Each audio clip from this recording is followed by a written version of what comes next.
technically now just Pulse Esports. I think they got rid of the Ambush name because Pulse is doing so much for them.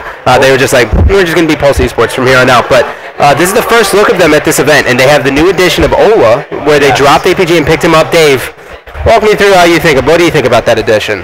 I see both sides of that. Okay. On one hand, when you think of Ola, you just think of how that kid is a powerhouse and a game changer too. Yeah. You look at, let's say, the Final Boss 2010. They wouldn't have won Nationals if they didn't get Ola in place of Tots. You know what I mean? Like, that was the game changer for them. And maybe that's what Ambush was looking at, was just thinking, you know what? He's too good a deal that we can't pass up. And at the same time, though, they did just win the event. They dropped one game last event? Yeah, one game. And so in that case, you're like, all right, why pick something that is not broken? Yep.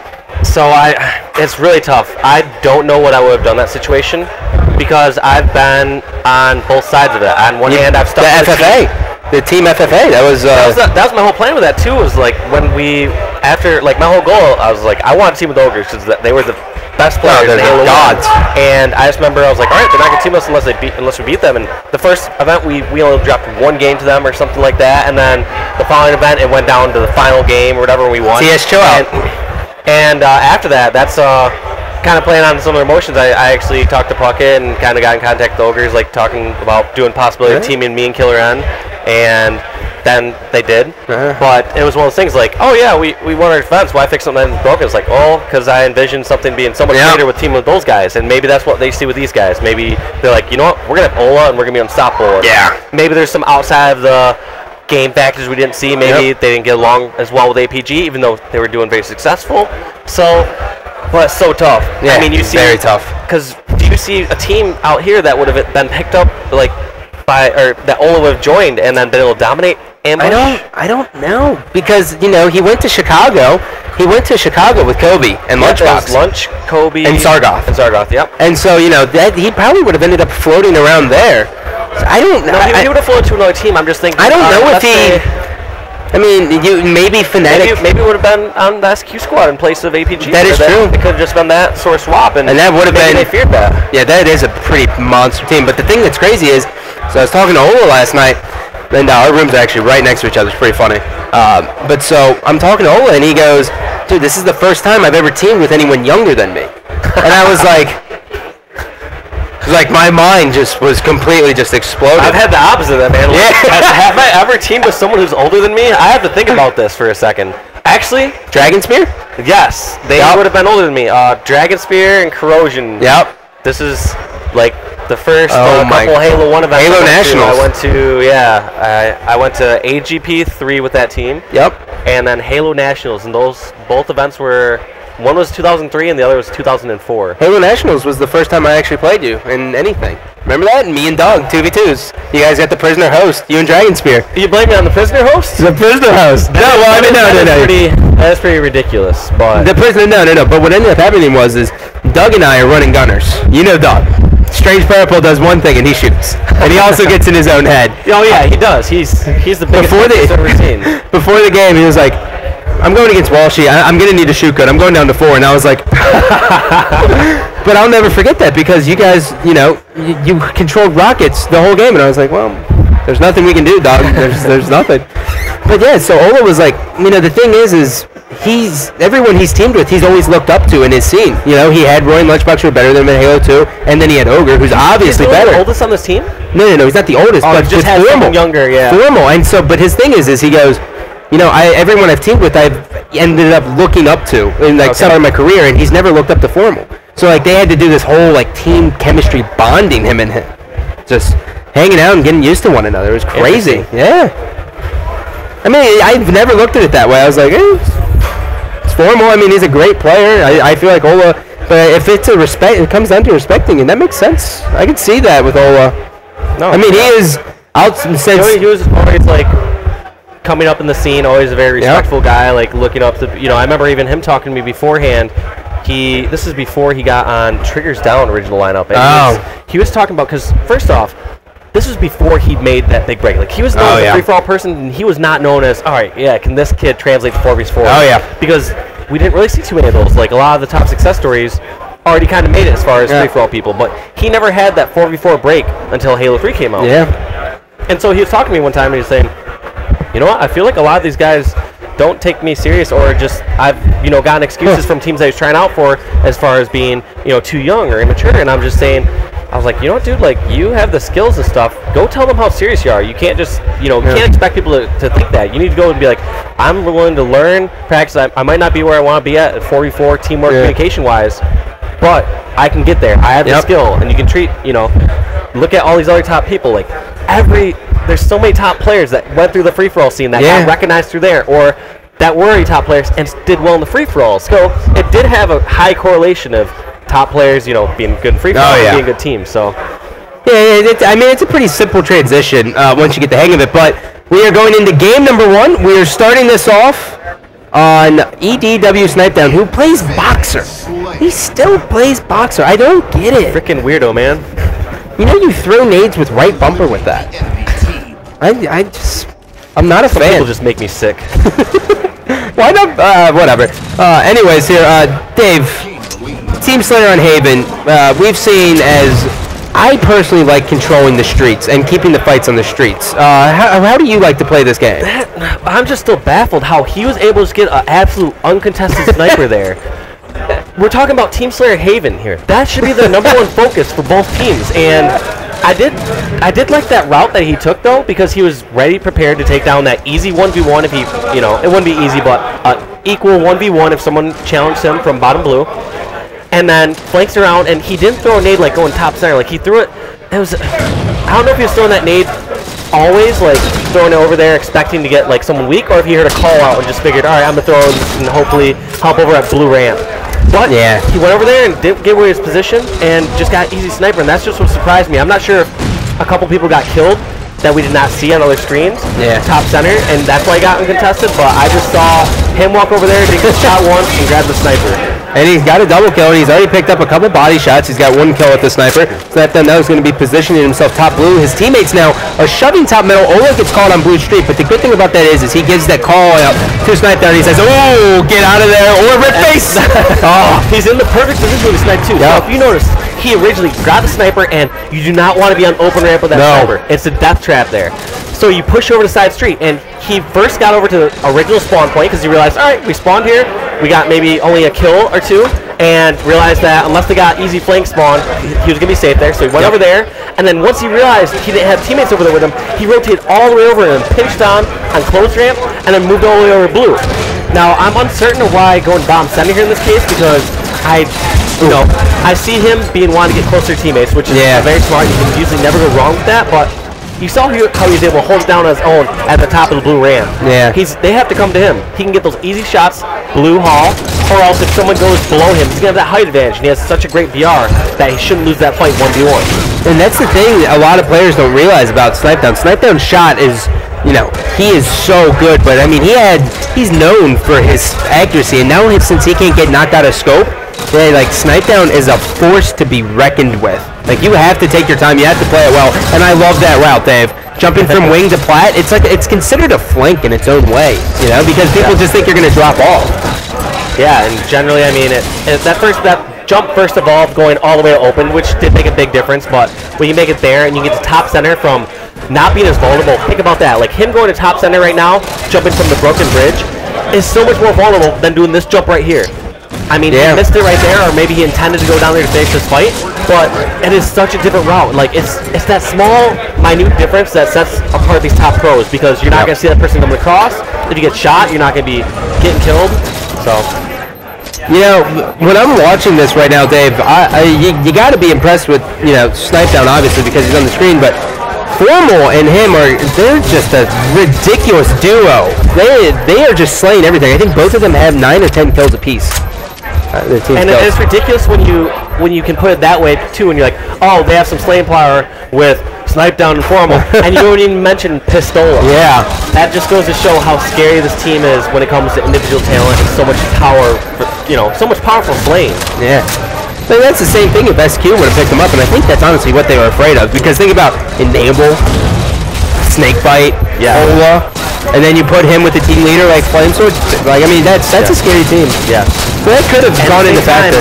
It's still, we can't still count them out, first off. No. APG is still a scary, powerful player. I mean, he's a phenomenal player, man. He's one of those ends for a reason. Yeah. He knows how to compete.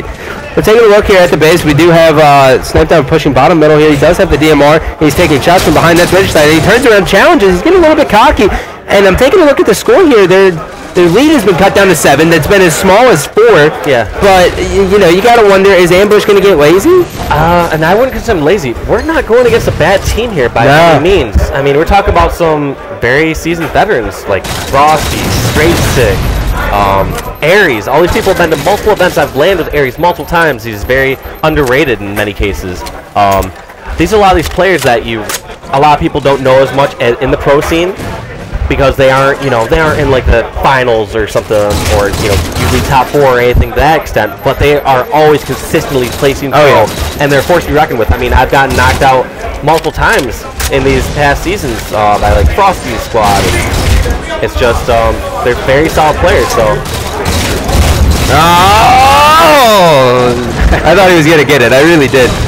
But so, you know, I'm watching Ola, and Ola's, one thing you're going to notice here this weekend is that a lot of pros wait to call down their ordinances, but Ola is just grabbing it right away, getting that thruster pack, and you notice how Snipedown uses the shield for obvious reasons, but like Ola really is using this thruster pack to his advantage, like getting down bottom middle faster with it and dodging railguns. Really makes a lot of sense when you see it played that way. What's your personal preference of the 3? Hologram.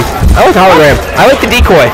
Really? There's nothing better than like throwing out a decoy bottom middle and seeing it get sniped, and you're like, ha-ha! That's all right. But it's kind of a troll. It is kind of a troll. It's a gimmicky one. It really can be very useful. So, for example, I'll agree with you. If we're in a 49-49 game, and I have a choice of one, I will 100% for sure take hologram, because you can send that out, find where someone's at, and use that. But otherwise, I really think hard light's the way to go, man. Yeah. I think you saw how many different times Snipedown was able to pull it out, and he's able to buy so much time. Yeah. A teammate and a good team should be able to take advantage of that and get that kill. So even if you die, that other person should die without doing much damage and advantage to your other teammate. So that's my personal choice. That is very true. 19. Formal. My son. Formal coming in with a big 19-9 game. I don't even think we went to his screen once. But that's the thing. Think about just watching that game right there. I mean, we were glued to Snipedown and Ola's screen. We were talking about that. And meanwhile, you just have Formal running around. And these guys, like you said, they are not trash cans in any way. They are good players. Yes, they are very, very good squad over there. I mean, we're just seeing, it's crazy when you can have Ola go -5 and your team still wins by, what'd they win by right there? Like 15 about. I don't know. All right, well, we are going to go to a quick commercial break. When we come back, the teams will have veto the game. Types. That's the word. And we'll be back with game number 2. Stay tuned. I forgot what it was. It's like, I forgot what the score was at the end. I couldn't see it. Yeah, they take it down so fast. It's hard to see. Drift CTF. AGL 5 Nashville is proudly brought to you by Halo 4 and 343 Industries, Bonafide Boarding Clothing Company, AGL 5 Nashville is proudly brought to you by Halo 4 and 343 Industries, Bonafide Boarding Clothing Company, Astro Video Gaming Equipment, Monster Energy, Girlfriend Records, and Chaos Theory. Huh? Can we take Maven's car or something and go downtown? Probably. Hey, Brad. Apparently my mic's really loud or something. Yeah. Yeah. All right. Well, that's that.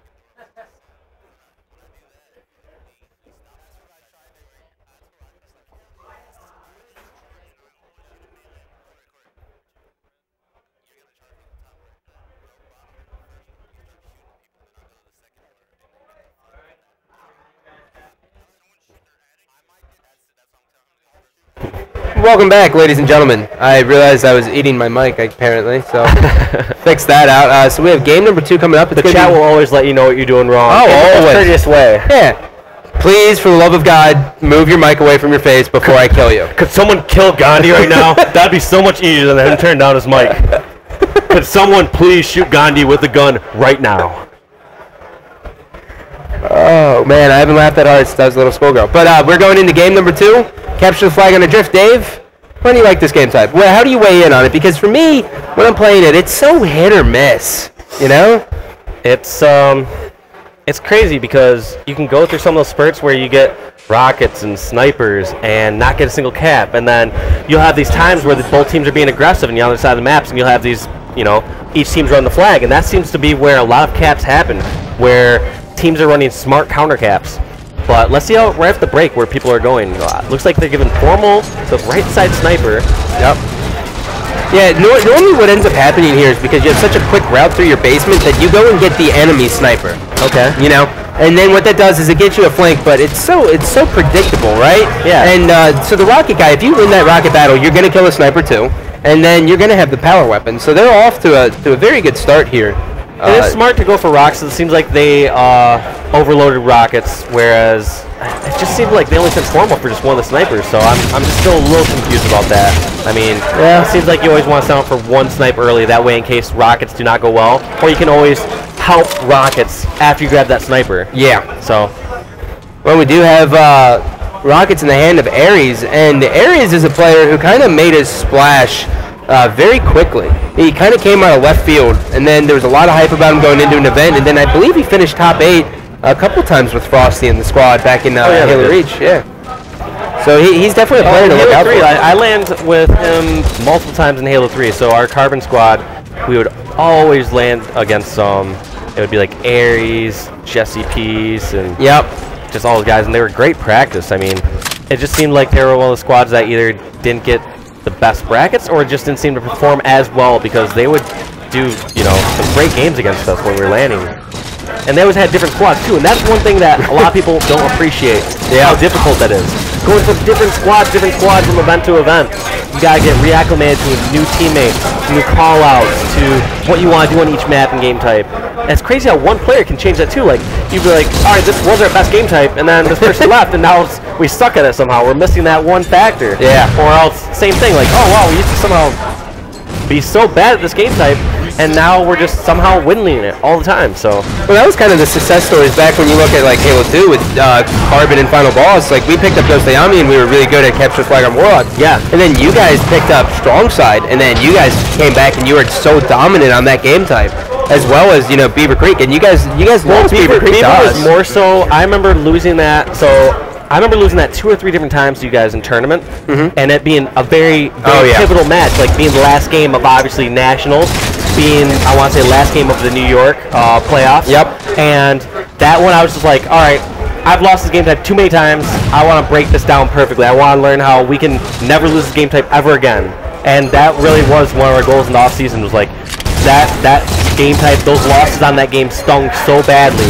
We wanted to make sure we never lost that one ever again, because that's how, you would see, like, I would play that, through the USA Network. Yeah. Seeing that, like, end screen where, like, I'm chucking my controller because we just lost on Beaver Creek, or, I don't know, it's one of those things that, like, all right, we've had enough of this game type. Yep. We're not going to lose it again. Let's turn our weakness into our strength. It definitely takes getting to a breaking point, dude. You gotta get to a breaking point, like capture the flag on a drift. Like, for the longest time, I was all about running that flag attic. Like, I thought it was the best route ever, and then I just never could cap a flag running attic, and it was just I sat down and I started watching all the good players, and it seems that they get success from running the basement. That seems to be the way to run this flag. And it just feels weird doing something that on paper doesn't seem as correct to you. Like, oh, wow, like I should run it in this higher position, have this higher advantage, and all these different things. But in some cases, those few extra seconds makes all the difference as far as getting away. Well, Formal just lost rockets down at their forced door. Ola's able to jump from top middle. He's going to be able to acquire those rockets. And we do have the sniper in the hands of Snipe Down. And Dave, tell me, where do you want to be with this sniper? Where is the best position to do the most damage for your team? It's always going to be... It's going to depend on the situation. Okay. It's going to definitely be situational. So a lot of times you just grab that snipe, and your teammates are already pushed up there so far. You almost got to sit back on that landing and tell them, all right, you need to try to draw them out to here as far as you can. Or tell them that you need to buy time. Now, if they aren't there yet, I really do like going top to attic, because you can just poke in. They have that long haul that they have to go down, and you can, poke in and out. Like, if you can actually completely control their attic and make them fear it. So you can actually have a teammate like go down there with you. So once you actually have attic and you have them fearing poking out of it, you can actually go down there with 2 people and get outside the entrance of their attic, and that's where you can actually control and get height advantage on them. Gotcha. Whereas if you don't have that sniper advantage, very All right, continue. But no.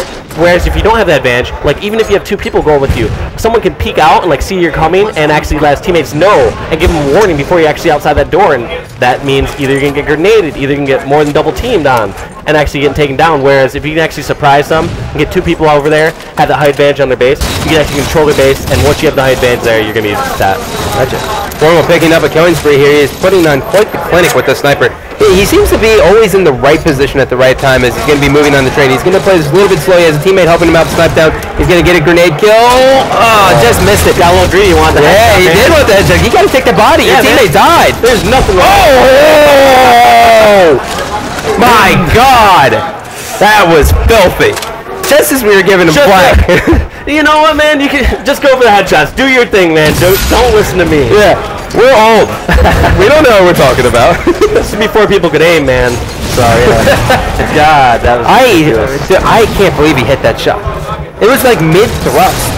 But that's another thing, like, that's the thing with the thruster pack, you know? Like, you're going to be able to get away. You're going to be able to, like, when you drop down, like, even, like, right there, when you have, even if you're dropping from your flag to the base, when you have a thruster pack, you're there quicker. Yeah. You're on the flag, and you can get that melee. So, thruster pack definitely earns its place in the ordnance drop. Oh, yeah, it does. I guess when I was using that argument earlier, when it came to majority of the time, I feel that hard light works well, at least for my playstyle especially. Oh, for sure. Yeah, you've always been known as the guy who stays alive, and the guy I hate to play against. You and strong side. I'll never forget. Just so bad.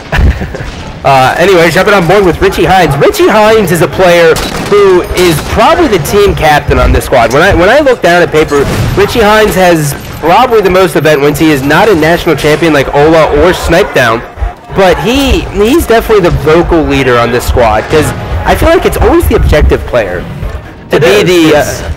It's weird. I've thought about this and talked about different people, and isn't it weird how there's literally different personalities that correlate with how people play in the game. You have some of these, you know, insane slayers that are just ridiculous players, and a lot of them are seemingly irresponsible outside the game. Like you look at them like strong side or native or Soviet, and a lot of these people that are just like, all right, like man, like they're a little bit irresponsible outside the game. Yeah, they're reckless. They get inside the game, they're so dominant, and they do their thing, and it's just kind of crazy. And then you see like some of these people that are like a bit more like calm and collected when it comes to like objective style. You look at like a Flame Sword, maybe like myself, or you know, even like Hines or someone like that. Yeah. And it's just kind of crazy how like those play styles kind of correlate with literally your personality outside of the game. I think it's got to be a big thing though too, you know? I mean, and the thing is I don't know necessarily why it is that way, but every objective player definitely ends up being like the team captain. And I don't know if it's just because you're always getting in the base, like Shockwave was our team captain, you were final bosses in every team basically. You know, like I don't know if it's just because you see the game differently, but it is definitely apparent. So one of the reasons for this is, one, if I'm a person that's mainly running all these objective plays, I always want to know what's going through my teammates' heads and what's going on in different situations, so I can make the best decision if I'm running the flag, running the oddball, doing anything like that, because it's always frustrating if I do something and it causes me a death and it does not get taken advantage of, or if I feel that we could have gotten a flag cap and we did something that I thought was wrong, and I always want to fix every small thing of that, because I hate doing something where I do something 90% correct or 100% correct, and we get the flag almost all the way back, and it gets returned, and that should have been a guaranteed cap. And so I think those people are a lot of times the ones that spark the conversation, like, hey, what do you think we should do with flag in this exact situation? Or they're the ones that are most bothered by it. I know I was, because I'd be like, all right, how did we not get this cap? Like, I'm not going to be in an angry manner. I want to be like, all right, what was going through each of our minds, and what's something that we can do to realize that this situation's going on? Because we can't always call like, oh, here's that situation, we need to do this. Like, you need to have something that naturally occurs, that people realize, all right, I need to make this decision right here and now. Yeah. Almost got the sniper now, connecting with yet another headshot, just devouring his competition. I believe there is a guy, Ares is spawning in the small hall, and he's going to charge right in there and clean up the headshot. Formal just not missing any snipes at all. And it was funny because he took apart his controller before this event, and he goes, I can't mess this up because I love this controller, but I have to play with vibration. And I was like, thank God he plays vibration. Like, you're a vibe guy, aren't you? Of course. I'm a big vibe guy. I think a lot of people who play no vibe, always it's personal preference, but I feel like they're not as aware when they're getting shot, you know? I've noticed that too. That's one of the reasons I played no vibe for a second, but I just felt like I couldn't get like in rhythm like Halo 1 or anything. Like just like my shots just feels like naturally being able to pace them a little bit better. And I don't know.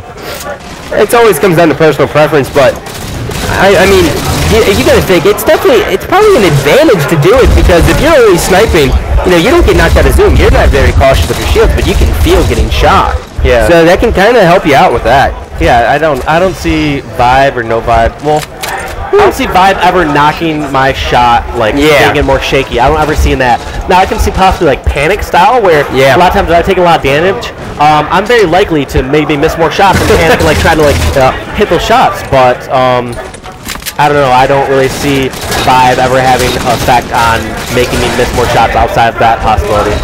Yep. Ola cleaning up the kills here. That Formal started. He already got one. There's the Avenger, and now he is waiting on the second as Formal is coming off the respawn. We have Richie Hines positioned top middle. He is waiting on these rockets to drop, and Snipe Down is with him, so they're going to wait for the full frontal assault here. And Dave, we were talking about it with the rockets in between, or before this series actually started. And I can't for the life of me figure out the best route for it, man. And it's a tricky one on this game type. I don't see how you can go wrong with getting a height advantage. I mean, this was pretty gimmicky right here, where he's able to just like sneak in by himself without really much of a distraction and catch that person off guard. I guess he's at his base, so that's a little different. Yeah. I didn't see he wasn't the only one. So the only advice I have on rockets in this is, when you're trying to attack the other flag, you almost have to make sure you have only 2 rockets left before you go into the base, because most likely, once you lift over, or once you go through attic, or once you go through those little side doors, you aren't going to be able to shoot off rockets and then reload and get away with that. No. It's going to be, 2 rocket thing. So you want to make sure that, all right, if I'm going with these rockets, I'm not going to lose them worst case if I do die. Yeah. But I'm always a fan of the height advantage. Yeah. That's me personally. I think that you should just kind of overload top as best you can, and then once you actually get over there, you can actually get on top of people, do easy rockets from above on those stairs, and might not be able to get the finishes, especially if they're off on the stairs next to the flag, but you should be able to get them to no shields and just one-shot them afterwards. Absolutely. So Ola getting a sniper. This is kind of our first look at Ola here as he lifts back over to his base. He's gonna go behind the base, wait for his shield to charge, and then the one thing I've noticed with all 8 players so far, well, minus Frosty because we can't see his screen, but the one thing I've been noticing is that they're always grabbing either the assault rifle, the pistol, the light rifle. Obviously, the light rifle is just amazing, and the DMR, but they're always having a backup. You think that's important to have in this game? Yes. I never grab them. I mean, if you're very aware of your surroundings, there's no disadvantage to it. I mean, you can grab that AR, and there's going to be that time where you just run out of BR ammo, or if you're next to someone mid-close range, you can just destroy them with it. And, I mean, majority of the time, it doesn't come into play, like especially when you have a pistol or something, but we just saw them put in their second cap. So, one thing I was going to point out earlier is, you see how slow and defensive they're playing right now? Yeah. It seems like they're only going for guaranteed caps, which is what you should do. If you have a long game, if you're playing a CTF game, one thing you need to keep in mind about halfway through is you need to realize what the score is. Anytime I'm playing a CTF game, I go, okay, this is a 5-cap game, and it's only been 1 cap this entire game, about halfway through. This is going to be a slow-paced game, which means I'm not going to try to force any ridiculous caps, because you need to set up one good one. It's not like the game's going back and forth. You're not running counter caps on each other, and it's not a fast-paced game. However, if I'm in that same situation, I'm like, wow, this game's 4-3, and I have a cap that I think I can get, yeah, hell yes, I'm going to run this. Because obviously the game's going pretty fast and has a very likely chance of getting it. Yep. Rockets yet again in the hands of Ambush, or Pulse Esports, sorry. I like the height advantage with it. I like the height advantage. This has really been the difference maker, man. They've controlled the weapons a lot better. But the other thing, minus the guaranteed caps, they just seem to just expect where the other team's just going to spawn all the time. They know it's very well seasoned at this point, but you know, the straight second French just are not committing. Well, it's great awareness on them, where they're getting their slays, how many are down, and just knowing the spawn system in the game. And that's a ridiculous snipe battle right there. Don't see that too often. No, never. Not in the drift top center. Yeah. No, that is a fluke. But yet again, dude, they're still here. They are trucking this flag. Formal's got it in their base. Is anyone in a position to stop it? You do have Regicide. Regicide's going to be able to get a nade. There's one, and the worst case scenario here, he's going to be able to delay it enough, but here comes the lift over, and I think Esports here has to play it slow. They have to take it slow because all they have to do is, worst case, go 1 for 1. If they go 1 for 1, their teammates are going to spawn close to their flag, and they're eventually going to be able to rally it in. Now, if they try to panic and try to just force this flag in, they might have a chance of losing it, but you see teammates getting the kills, and he takes an easy, safe route. So, GG's Pulse Esports, as they will now, I don't know what that puts them in the bracket, but I do know they just 2-0'd this squad, so they're probably in a comfortable position in order, definitely in the poll. I don't think they really have too many people they have to worry about. No, I don't. A lot of these squads right now, it's not so much as, these guys can get out of the pool. Like, I expect them to get out first in the pool. I'm just wondering how dominant they're going to be. Yeah. I just want to see, because you're going to see some of the squads like, wow, like, they handled a very good team right here very well. Like, they took 3-0. They won about 10 to 15 on the Slayer. That's huge margins in Halo 4. Oh, God, yeah. And the other big thing here that the other big thing. Stress, Dave. The other big thing is just like the combo of Formal and Snipe Down is just ridiculous, man. Combining for 60 kills in a 14-minute game, that is just wild to me. I wonder how this how it's easier for them to get their kills with Hines and Pistola. Yeah. You've talked about how aggressive person Pistola is. He can go in there, he can run and gun, he can duck his head, like get cover in situations that he shouldn't. And that has to make it so easy for them, because I'm watching a lot of these times where I'm seeing Formal or Snipe Down screen, and it's not like these guys are all jumping out and Snipe Down, like double teaming them and shooting them. Like a lot of times they're looking somewhere off, like probably Pistola or Hines, and completely distracted. And that just goes to show their team dynamic, that they mesh very well together. Ola realizes he's a very selfless player. He's like, I don't need to be the one that gets all these kills. Like, there's times that he's talking to events like, you know what, I want to get MVP this event. I want to get the most kills and win the tournament. But here he's doing what it takes to win. Dude, I mean, it's hard. It's a hard case to argue too. Like, oh yeah, by the way, guys, Snipe Down. I'm getting Sniper. Oh, by the way, Formal. I'm getting Sniper. It's kind of hard to argue with. But I mean, obviously he's not just going to be like, oh, don't give me any power weapons. Obviously, if he's there, he's going to grab it. Yeah, and that's how it works all the times, and it's really hard to argue when you have powerhouses on your team like that. Yeah. I remember being in situations like that when Final Boss, where like I'd be like, man, I'm on fire with a snipe today, and then I'd be like, hey guys, what do you think about me grabbing the sniper? Well, like they're like, Walsh, you go grab the flag up. We'll take care of the sniper. Good one though. You're hilarious. Dan just is like, okay, listen. I don't know who you think you're talking to, buddy. All right, well, that's... talking to me or my worst brother? Which one? All right, well, that's going to do it for that round of pool play. When we come back, I don't know what the team...